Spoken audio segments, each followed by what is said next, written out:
Eu quero falar com você hoje sobre três cenários: tentação, pecado e arrependimento. É interessante que a voz da tentação, ela vem sempre através dos nossos desejos carnais. Às vezes até mesmo de forma como fosse um monólogo, você fica conversando com você mesmo. Por exemplo, a tentação, ela questiona abertamente a voz de Deus dentro de nós. É como se fosse o seguinte: talvez, Watson, eu falando para mim mesmo, talvez não é bem assim que a Bíblia diz. Talvez existam brechas na Bíblia, na teologia, que você pode continuar com esse pecado. Então, por exemplo, quando a gente olha, queridos, a história lá do Gênesis capítulo 3, dos versículos 1 a 5, a gente vai observar lá um bate-papo da Eva com a cobra. E a cobra chega, bate um papo com Eva. Você fala assim: mas o Watson, cobra falando? Pois é, gente, naquele tempo a cobra falava. Talvez, depois do castigo, a Bíblia fala também que ela tinha pernas. Então era um animal que tinha perna e falava.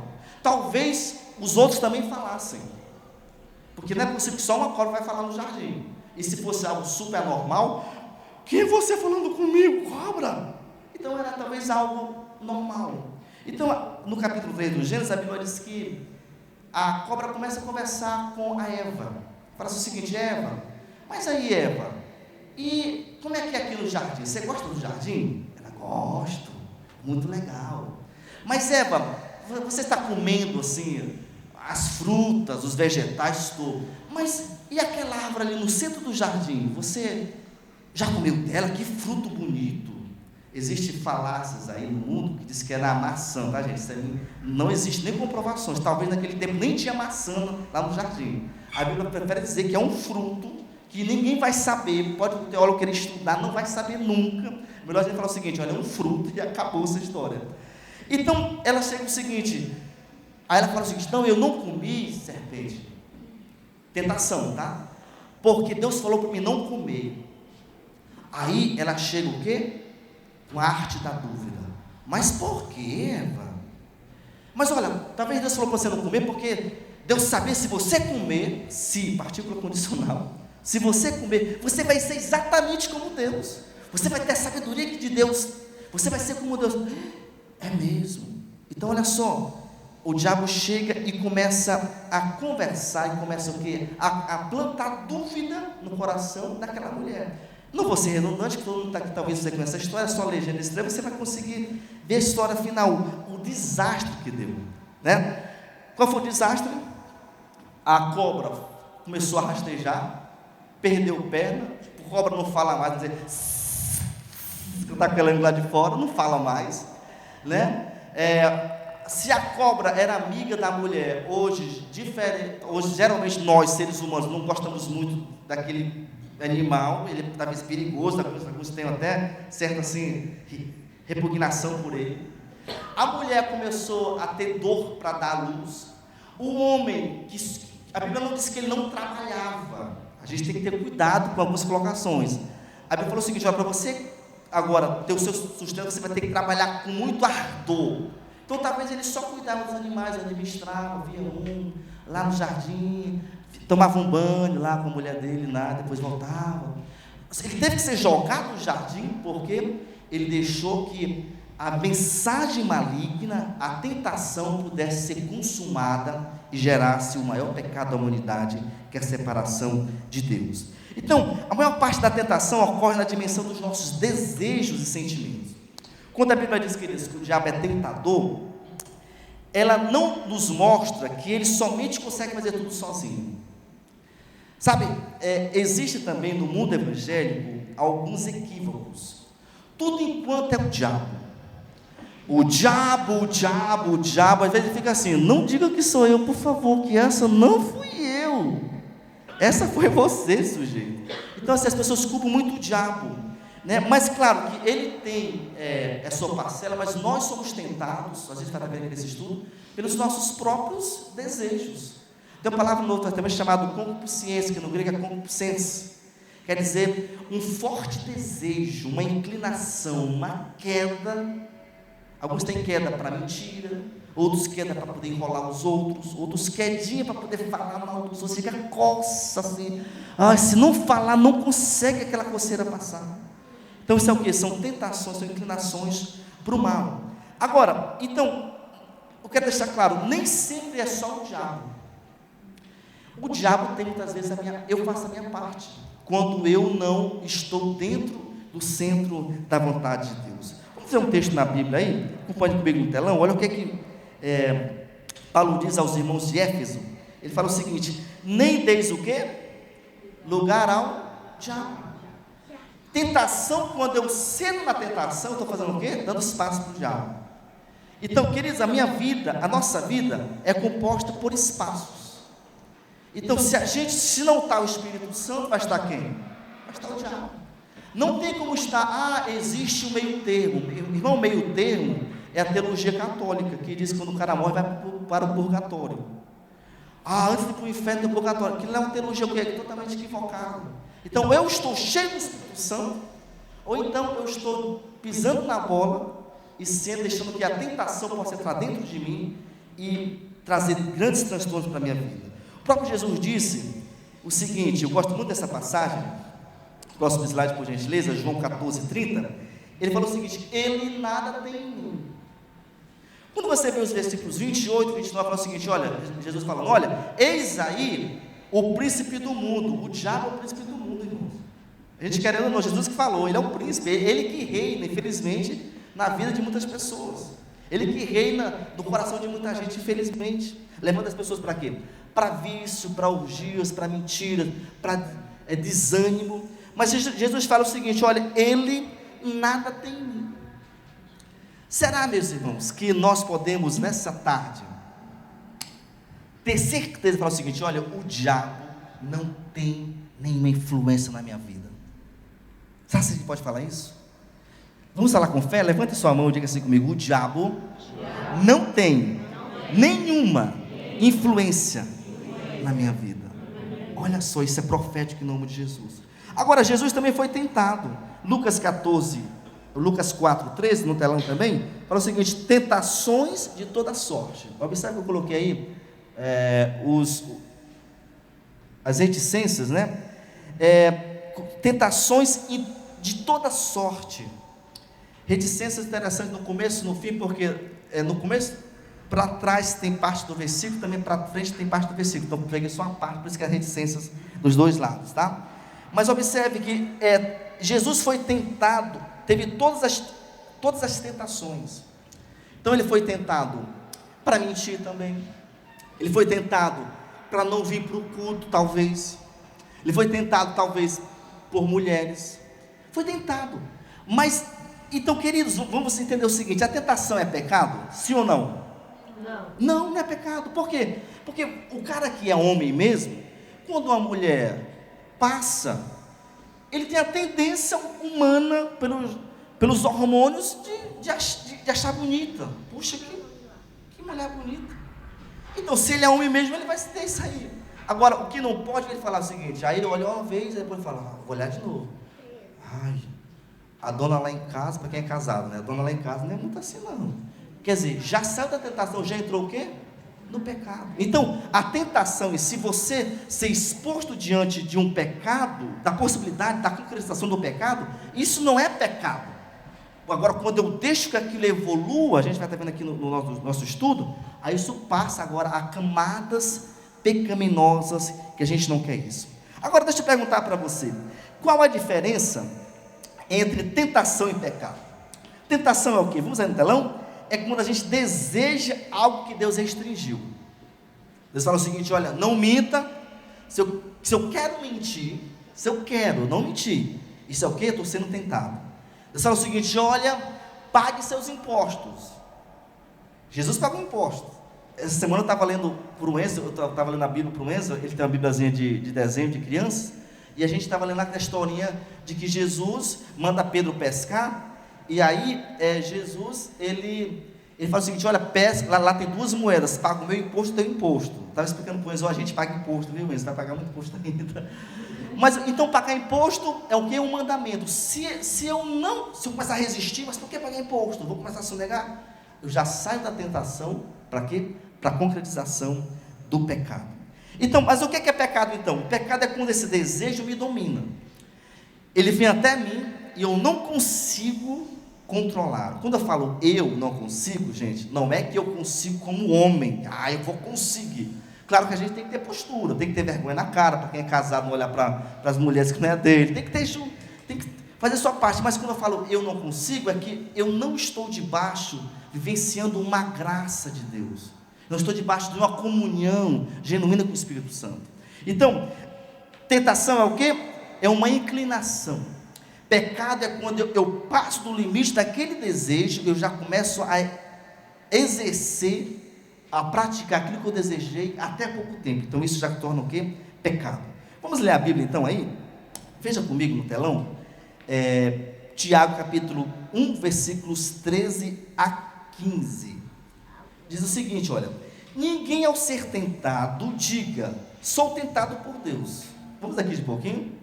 Já viu alguém falando o seguinte, Deus está me tentando? Quem já viu essa fala por aí? Alguém já ouviu? Ou só eu que ouvi? Levanta a mão para eu poder ver aqui. Pois é, toda vez que o sujeito fala uma coisa dessas, esse é um dos maiores equívocos desse sujeito, inclusive é uma transgressão bíblica. Deus nunca vai tentar ninguém. Nunca, nunca, nunca, nunca, nunca, nunca. Porque Deus não pode ser tentado. Mas Jesus foi tentado no deserto, foi uma única vez no deserto, logo que se batizou, para poder servir de exemplo para nós, porque naquele tempo ele era Jesus e também era homem, mas depois que ele teve a sua missão aqui na terra, ele ascendeu-se aos céus. A gente pode ver isso em Atos capítulo 1, não existe registro bíblico, não tem cogitação alguma que Jesus, agora Deus é tentado pelo diabo. Então a gente tem que ter essas duas certezas, Deus não tenta, ok? Que está comigo aí.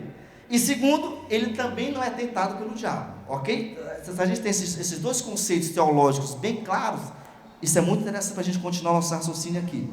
Agora, ao contrário, cada um é tentado pelo que, minha gente? Pela sua própria o quê? Cobiça, diga assim comigo, cobiça. Quando esta o atrai e o seduz. Então a cobiça, depois de haver concebido, olha só, ela é gerada e depois ela é externada, dá luz ao pecado. Então a cobiça, ela fica dentro de nós e ela é gerada, ela cresce e depois a gente vai dar luz ao pecado, olha só. E o pecado, por sua vez, consumado, gera o quê? A morte. Observe comigo a sequência do que é tentação, do que é pecado, dentro dessa exposição de Tiago aqui. Agora, Deus nunca tenta alguém no sentido de levar aquela pessoa a pecar. E eu falei há pouco tempo aqui, quero reforçar, que qualquer comentário, qualquer diagnóstico de alguém falando o seguinte, eu fui tentado por Deus, essa pessoa, no mínimo, ela está trocando as palavras, né? Talvez ele vai falar o seguinte, eu fui provado. Eu vou falar um pouquinho sobre provação daqui a pouquinho aqui. Então, provado é uma coisa e tentação é outra coisa que a gente não pode confundi-las. Agora, eu não leio aqui para vocês, mas se você, na sua casa, volta no versículo 12, na sua casa, desse mesmo capítulo, Tiago, capítulo 1, você vai estar vendo lá que a Bíblia diz que o Senhor nos prova. Então, nós somos provados. O que é provado, gente? No versículo 12 é provado e no 14 é tentação. Então, provado, por exemplo, deixa eu exposar alguns exemplos aqui para você. Lá no capítulo 22 do Gênesis, a Bíblia fala que Deus chega para Abraão. É o seguinte, olha Abraão. Primeiro, só para abrir um parênteses aqui, Abraão orou 25 anos para ter Isaac. Deus dá uma palavra para ele tinha 75 anos de idade. Olha, você vai ser pai de multidão. Você vai ter um filho com essa mulher aqui, Sara. 25 anos se passaram, 25, e ele tem o famoso Isaac. Quando teve Isaac, Ismael já tinha 16 anos de idade. Os relatos bíblicos levam para essa idade, 16 anos de idade, entre 12 a 16. E aí, a Bíblia diz que agora o garoto já é jovem, e a gente não tem agora uma precisão de idade, talvez 15 anos de idade. Deus chega para ele e fala o seguinte, olha Abraão, isso aqui é prova, não é tentação. Olha Abraão, vá a tal monte, leva todos os produtos, todos os utensílios necessários para poder fazer um sacrifício a mim. E, gente, é óbvio que tinha que levar o quê? Um cordeiro, no mínimo. Deus falou o seguinte: olha, leva o cutelo, leva a lenha, leva tudo. E lá você vai entregar o seu filho, aquele filho que você orou, que você sonhou por 25 anos, você vai entregar lá.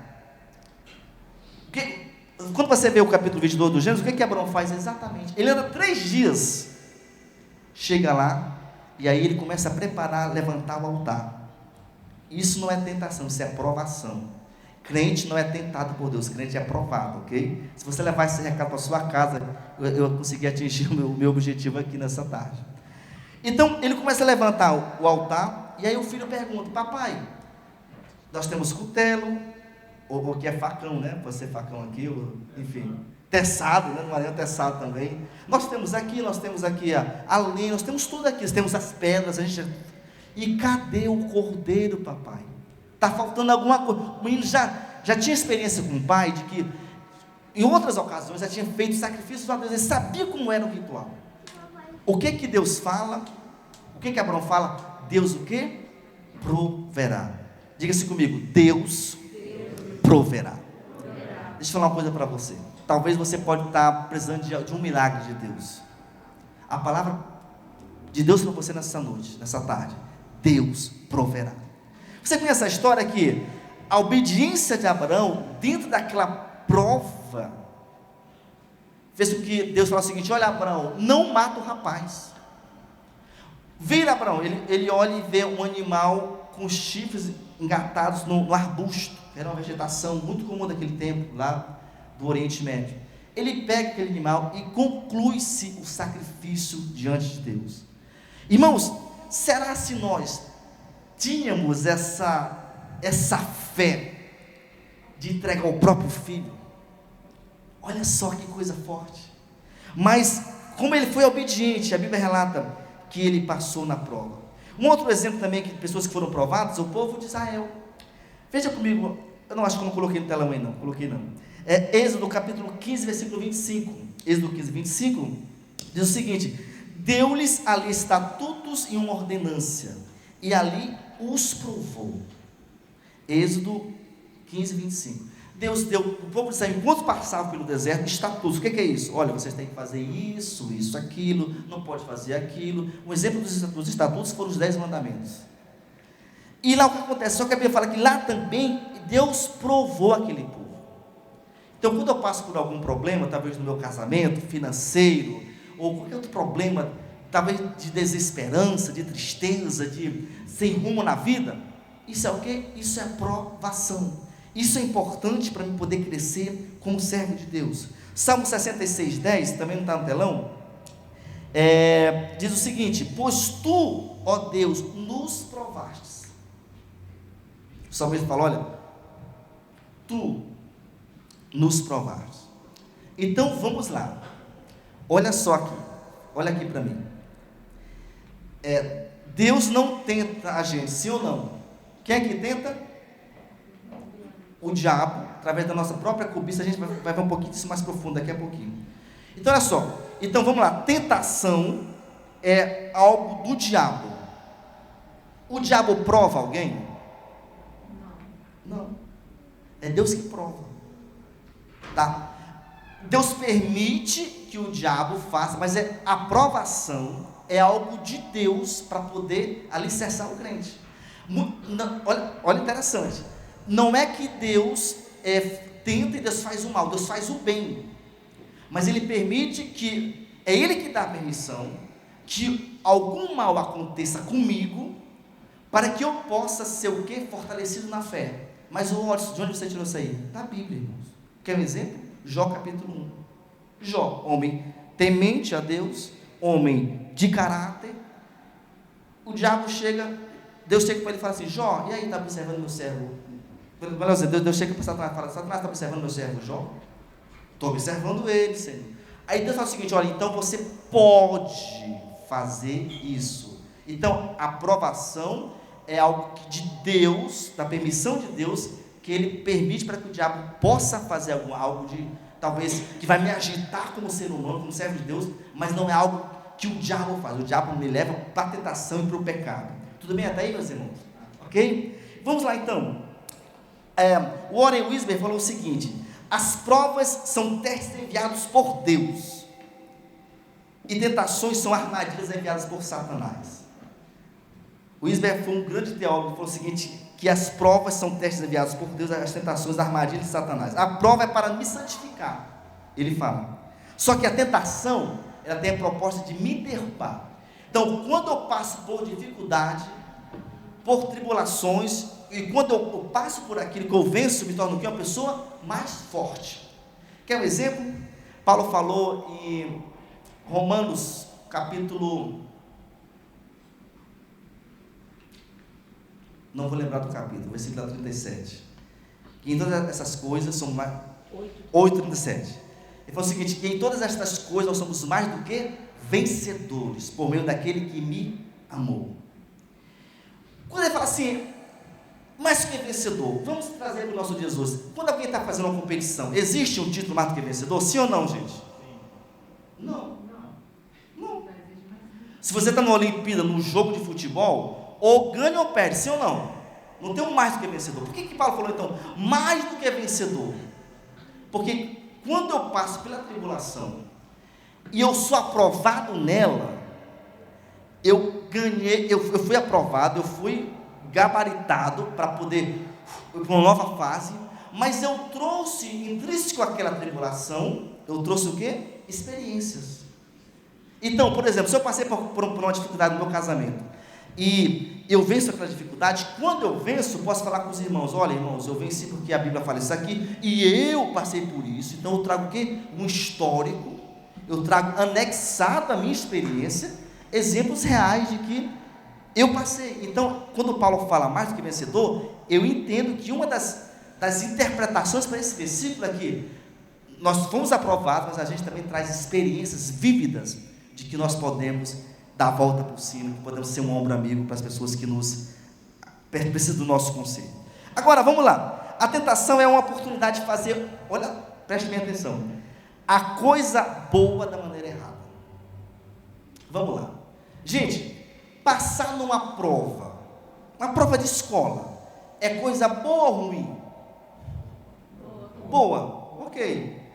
Eu ainda sou estudante, até eu morrer eu quero ser estudante, tá?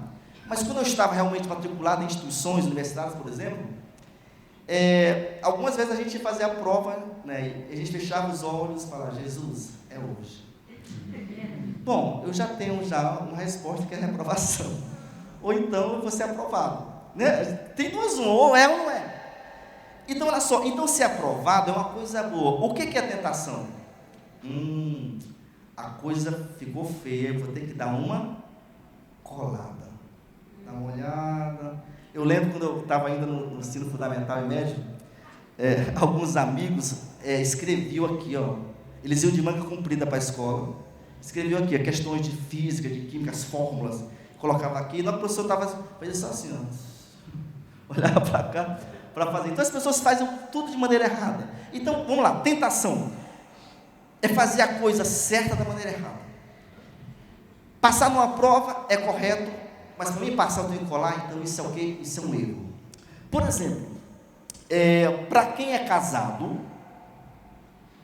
e para quem é casado com homem, se a mulher é casada com homem casado com mulher, porque a gente tem que ser muito claro hoje, né? Quando falar de casamento tem que dizer: olha, o homem é casado com a mulher, pronto. Só abrindo parênteses aqui, o pai da Andresa, ele fala que quando vai falar com os amigos de Fortaleza, ele fala o seguinte: olha, eu tenho minha filha, ela é casada com um homem, a minha outra filha é casada com outro homem, e meu filho é casado com uma mulher. Ele falou que tem que ser bem claro para poder as coisas ficarem claras.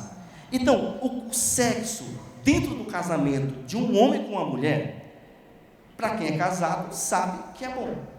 Agora, o que é o errado? Para quem não é casado, e para quem não é homem com mulher, a pessoa tem o quê? O ato sexual. Então, o que é tentação? É fazer a coisa boa num contexto errado. Amém, queridos? Então, a gente tem que entender isso aí. Então, vamos entender um pouquinho o que é pecado agora. A gente falou um pouquinho sobre tentação. O que é pecado? Pecado é uma transgressão dos mandamentos de Deus, que nos separa de Deus. Nenhum homem, depois que ele peca, ele é a mesma pessoa. A Watson, a gente peca, a gente pede perdão, Deus perdoa? Sim, meus irmãos. Já fiz muita besteira na vida. Minha mãe sabe aqui, eu culpei minha vida toda. Só que muitas vezes coisas que eu faço erradas, eu sou perdoado, sim, mas eu trago cicatrizes. Cicatrizes são cicatrizes. Eu tenho aqui, nesse cotovelo aqui, uma cicatriz. Eu tenho 37 anos, eu tinha 20 anos de idade, morava no norte, eu tinha uma moto 200 cilindrada. Eu estava na estrada sem camisa, amarrado aqui na cintura uma camisa, com meu irmão atrás, com 100, acho que 110 por hora. E aqui o vento na cara, e aqui aquela adrenalina. O que acontece? O pneu da frente estoura. Geralmente ninguém escapa, né? Pelas misericórdias de Deus. E a moto começou a fazer assim, ó. E eu estava na estrada, eu consegui colocar a gente não tem controle. Eu consegui colocar um pouquinho para o acostamento, lá no norte, isso era no estado do Amapá. E lá tinha uns ramaus, um acostamento muito alto. Eu coloquei a moto naquele ramal, porque se eu caísse no asfalto, já era. Então, embaixo tinha um precipício. Se eu fosse muito para o meio do mato, caísse lá embaixo, já era. Então foi Deus que me fez colocar naquele. Então a moto enrolou todinha, e a gente caiu. Eu lembro que eu liguei para minha mãe, né? Ela foi me pegar na estrada, a moto toda quebrada. E rasgou o peito, rasgou minha calça, tudo rasgado. E eu assim, andando, e o Tiago, meu irmão, empurrando essa moto para chegar no local. Então assim, eu fui curado? Fui. Eu andei de moto, fui, tipo, várias motos depois também, não tem problema não. Mas a cicatriz está aqui, não passa. Toda vez que eu olhar para ele, eu falo, 20 anos de idade, que tempos bons.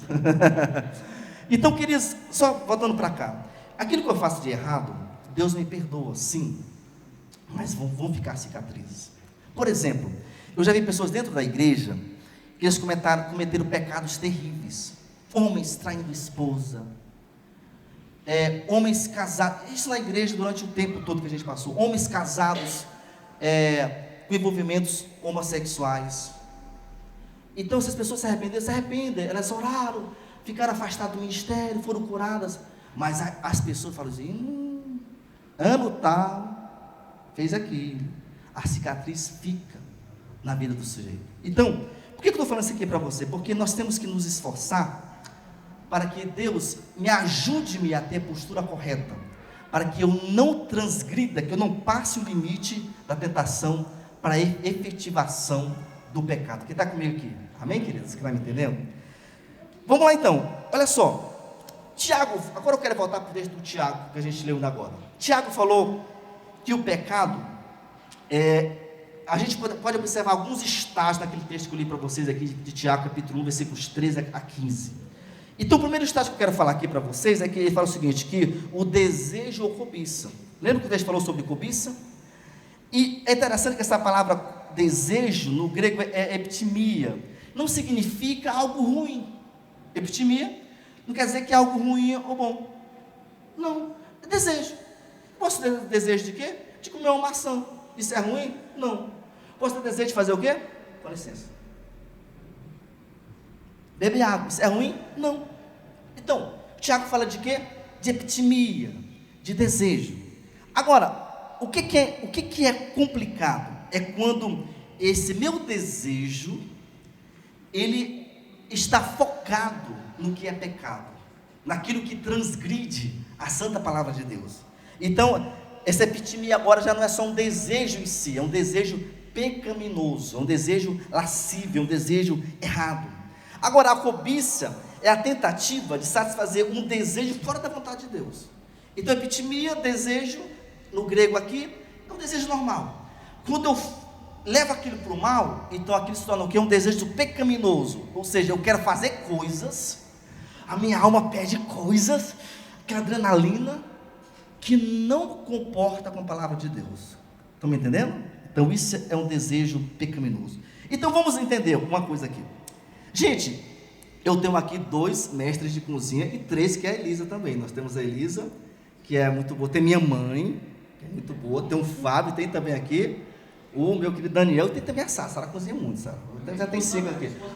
Então tá bom, nós temos uns 10 aqui. Temos uns 10 aqui. Mas olha só, vamos lá, gente, comer é um desejo bom, sim ou não? Sim. O que é pecado? É a glutonaria. O que é pecado? O cara tem um desejo de comer tanto, que depois ele vai vomitar. Fica passando mal. Eu já vi alguns que comem tanto, que cai na piscina, né? Cai na piscina, você está lá afogado, quando você não sente o peso na barriga. Então isso é pecado. Por exemplo, dormir, gente, é errado? Não. Já dizem aí os vendedores de colchões, já dizem aí os médicos, olha, a vida tem 24 horas. Pega um terço, 8 horas, e dorme 8 horas, está tudo bom. Ok. Alguns dormem 3, dormem 4, está tudo feliz. Só que o que é pecado? É o sujeito dormir muito. O que é pecado? Lê o livro de Provérbios. A Bíblia diz que o preguiçoso fala o seguinte: não vou levantar não, que lá fora tem uma ursa, um leão muito forte para me pegar. O leão, né? O pessoal do leão aqui é de Fortaleza. Tem um leão para me pegar lá. Então assim, dormir não é errado. O que é errado? Dormir muito. O sujeito perde o trabalho, o sujeito perde a entrevista de emprego, o sujeito mente para o patrão. Porque aconteceu com isso? Mentira, o sujeito dormiu muito. Então, observe a diferença entre tentação e pecado. Então, por exemplo, os desejos devem estar sob o nosso controle. Eles não devem estar no controle. O que é sob? Vamos lá? Esse copo está sob... Como é que chama isso aqui, né, Felipe? Esse bichinho de vidro aqui, né? Essa mesinha de vidro aqui. Sob. Então, o que é pecado? Ele está no controle, está em cima, tendo a primazia. Então, a gente tem que entender muito essa questão aí. Agora, então, o primeiro estágio que o Tiago fala aí é o desejo, não é isso? O segundo, ele vai falar sobre engano. E é interessante que ele fala lá, ele vai usar duas metáforas. E a Bíblia é muito rica. A Bíblia, ela tem... Jesus usava muitas metáforas, muitas histórias, muitas parábolas, para poder enriquecer os seus ensinamentos. Então, ele fala sobre engano aí, e ele usa a ideia do caçador e a ideia do pescador. Ele fala o seguinte, que o pecado atrai o caçador. E também ele fala de quê? Que o pecado seduz, a ideia do pescador. Então, a ideia do caçador, no grego, passa esse cenário, e também a ideia de alguém que é fisgado. O diabo joga a isca, fica só olhando, com a linha, soltando, peguei. Essa é a ideia do grego, para poder a gente entender o que é engano, nesse texto do Tiago aí. Agora, observe comigo, se Ló pudesse ver as ruínas, anos atrás, de Sodoma e Gomorra, será se Ló tinha se entregado? Será se Ló tinha passado muitos anos naquela cidade? Não. Por quê? Porque ele estava sendo o quê? Como se fosse um caçador, estava colocando ele, atraindo ele, o mundo estava atraindo ele, e ele estava sendo fisgado por aquele processo. Será se Davi, diante daquele vislumbre de Batseba, será se ele descobrisse antes que a filha dele ia ser estuprada, que um filho ia ser assassinado, que um filho Absalão ia tomar o trono dele, ia envergonhá-lo com as concubinas à vista de todo mundo? Será se ele soubesse daquilo antes, ele tinha sacramentado o pecado? Então observe, por isso que o Tiago fala o seguinte, olha, a ideia de quê? Do engano, do caçador e do pescador. Então o diabo, querendo ou não, biblicamente, aqui no contexto grego inclusive, ele é pescador, ele é um caçador, procurando nos fisgar, para que a gente possa ser destruído. O terceiro estágio que a gente observa aqui, é que depois que a pessoa passa pela cobiça, depois que ela é enganada, então cobiça é o que? A tentação. Vamos ver o exemplo do Davi. Estava lá no palácio, pegando um solzinho, talvez 10 da manhã, já tinha feito as TEDs, as PIX, transferência, tudo bacana. Aí ele começa a ver a mulher lá. Rapaz, é aquela mulher lá embaixo, hein, cara? E aquela mulher ali? Aquilo é o quê? Cobiça. Só que depois que ele passa da cobiça, da tentação, ele chega no nascimento do bebê. Qual o bebê? Pecado. O pecado acontece como uma sequência lógica dessa aventura desenfreada e essa aventura pecaminosa.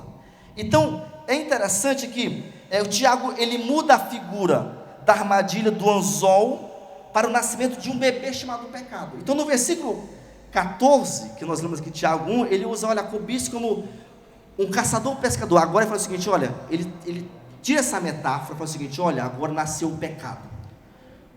Vamos ler o texto junto para você ver de novo aí? Tiago 1, 13 e 15. Ninguém, ao ser tentado, diga, sou tentado por Deus, porque Deus não pode tentar ninguém, pelo contrário, Ele mesmo a ninguém tenta. Ao contrário, cada um é tentado pela sua cobiça, quando, observa no grego, atrai a figura do caçador e seduz a figura do pescador. Então a cobiça deve ser de haver concebido, dá luz ao pecado. Então no versículo 15, ele vai falar agora aqui de que? Da concretização dessa cobiça, que é o pecado em si. Agora, o último estágio que ele fala aqui nesse versículo, na verdade o versículo 16 que eu não coloquei aí, ele vai falar sobre a morte. Depois que o sujeito é enganado, depois que ele cobiça, ele peca, o estágio final é a morte. Agora, olha só comigo, é interessante quando Paulo fala em Romanos 6, 23, ele fala o seguinte: todos pecaram e carecem da glória de Deus. Então não existe ninguém que não pecou, todo mundo pecou. O meu filho tem 5 anos, já pecou. Todos, no grego todos, é todo é completo, todos pecaram e carecem da glória. O que é a glória? A glória aqui fala de quê? Da graça, do perdão, da remissão do Senhor Jesus.